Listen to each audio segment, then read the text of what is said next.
Global Typhoon, Chairman TV. Weather update.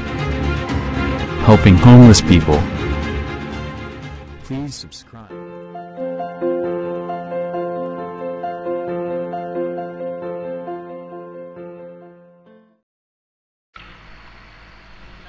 Magandang umaga po. Ito po ang latest update natin ngayong araw, June 17, 2024.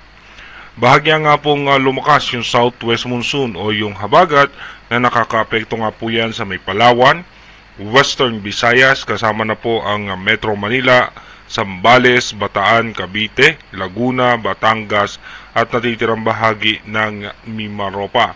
Asahan nga po natin dyan yung mga biglaang pagbuhos ng pag-ulan. Paminsan-minsan may pagbugso po yan ng malalakas na pag-ulan. At sa natitirang bahagi naman ng ating bansa, asahan natin dyan yung localized thunderstorm o yung isolated rain shower. At ayon naman sa latest update ng ating European Center, na mas lalakas pa nga yung southwest monsoon o yung habagat ngayong darating na linggo. At ito nga pong low pressure area na namataan natin sa labas ng ating Philippine Area of Responsibility.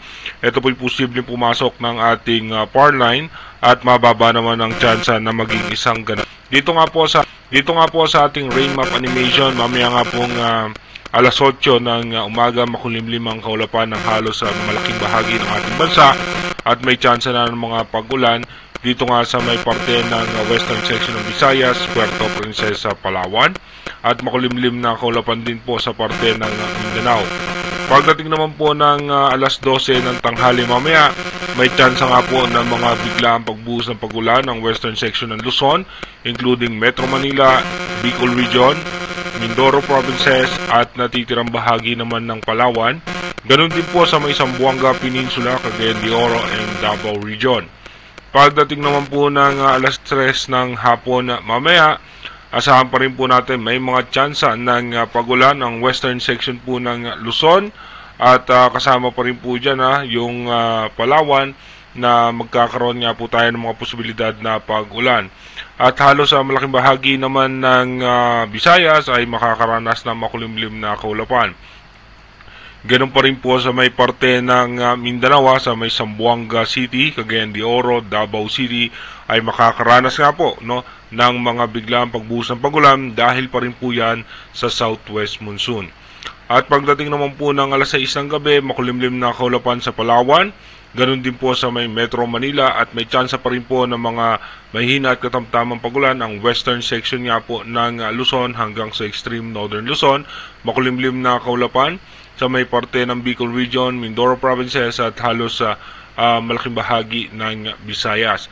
Dumako na nga po tayo sa ating advanced weather forecast.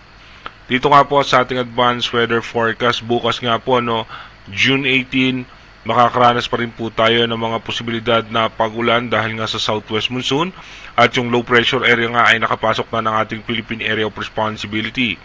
Pagdating naman po ng June 19, nasa eastern section po yan ng Visayas at asahan pa rin po natin yung southwest monsoon ay magpapaulan nga po sa western section ng ating bansa.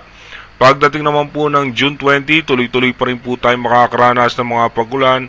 Asahan nga po natin posibleng may mga malalakas na pag-ulan pagdating ng hapon at ng gabi.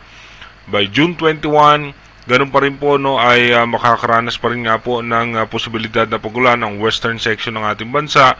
At pagdating naman po ng June 22, sa may parte naman ng Palawan, dito naman po sa western section pa rin ng Luzon, Mindoro Provinces ay makakaranas ng mga pag-ulan at may chance rin ng mga pag-ulan sa parte ng Mindanao.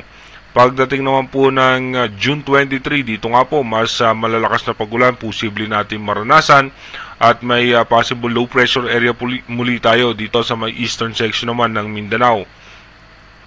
Pagdating naman po ng June 24, asahan natin magiging maulan pa rin nga po at yung low pressure area nga po na nabuo dito sa eastern section ng Mindanao ay posibleng malusaw na rin kagad. Pagdating naman po ng June 25, mas malalakas na pag-ulan, posible po natin yung asahan pero at least wala pa rin po tayo nakikitang anumang posibleng bagyo na mamumuo dito nga sa loob at labas ng ating Philippine Area of Responsibility. Pagdating naman po ng June 26, tuloy-tuloy pa rin po tayo makakaranas ng mga pag-ulan. Bahagyang hihina nga po yung southwest monsoon at maapektuhan po tayo ng easterlies, pero meron pong makakapal na kaulapan na posibleng magpaulan sa ating bansa. Iba yung pag-iingat nga po sa ating mga kababayan, bagamat wala tayong posibleng bagyo na minomonitor o anumang sama ng panahon, ay posible pa rin po tayo makaranas ng mga pagbaha at pagguho ng lupa dahil sa tuloy-tuloy na posibilidad na pagulan na dala-dala ng habagat. Again, inuulit po natin yung ating advanced weather forecast is possible scenario pa lamang po yan. Malaki pa rin po ang tsansa na magbago yan. Kaya manatili tayong tumutok sa ating advanced weather forecast para malaman nga po natin kung ano nga ba yung mga posibleng sama ng panahon na makakaapekto sa ating bansa.